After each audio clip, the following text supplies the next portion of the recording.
আসসালামু আলাইকুম। এক মহিলা তাওয়েল পরে নাচছে, তাতে মিলিয়ন মিলিয়ন ভিউজ, হাজার হাজার লাইক। অন্যদিকে ভালো কন্টেন্ট তৈরি করছেন, 500 ভিউজ এবং 150টা লাইক।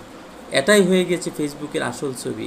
কেউ সকালে আলু পটল খাচ্ছে নাইটি পরে, আবার ক্যাপশনে লেখা দেওরকে আজ যা দিলাম ব্যাস তা দেখার জন্যই একেবারে হুড়মুড়ি পড়ছে মানুষ। না জানি ভিডিওর কত কিছু এসে গেল এটা জানার উৎসাহে। অন্যদিকে কবি নজরুলকে নিয়ে একটা কন্টেন্ট লিখুন, মুহূর্তের মধ্যে নাক বেঁকিয়ে এড়িয়ে যাবে ফলোয়াররা। ওইসব জ্ঞান দেখে কি হবে, কবিতা দেখে কি হবে? আসলে ভালো লাগা আছে বাবির নাইটির তলায়, এই জন্যই পাবলিক ডিমান্ডে অনুযায়ী নাইটির কদর বাড়ছে। হুড়মুড়ে নাইটি পরে পরে রিলস করতে নেমে পড়েছেন ছেলেমেয়েরা নির্বিশেষে।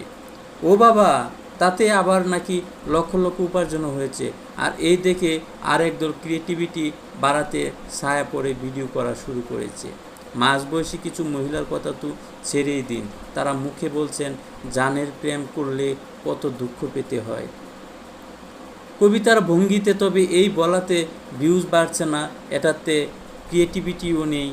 আসল ব্যাপার হলো বক্ষ বিভাজিকা প্রদর্শন, মানে পাতি কথায় বুকের বাস থেকে কবিতা বললে কবিতা কেউ শুনুক বা না শুনুক ভিউজ তো বাড়বে। অর্থাৎ ফেসবুকের ওই মনিটাইজেশনের চক্করে বোঝা গিয়েছিল গোটা দেশ আটকে রয়েছে বক্ষ বিভাজিকা, সায়ার কাপড় আর নাইটির গভীরতায়।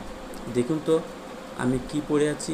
এক মহিলা খালি গায়ে স্তর ডেকে পাবলিককে ভিডিওতে প্রশ্ন করলেন, আর তাতে পাবলিকে কি উচ্ছ্বাস! এর থেকে এক ধাক্কায় সেই মাসেই সংসারে টাকাটা উঠিয়ে নিয়েছেন মহিলা।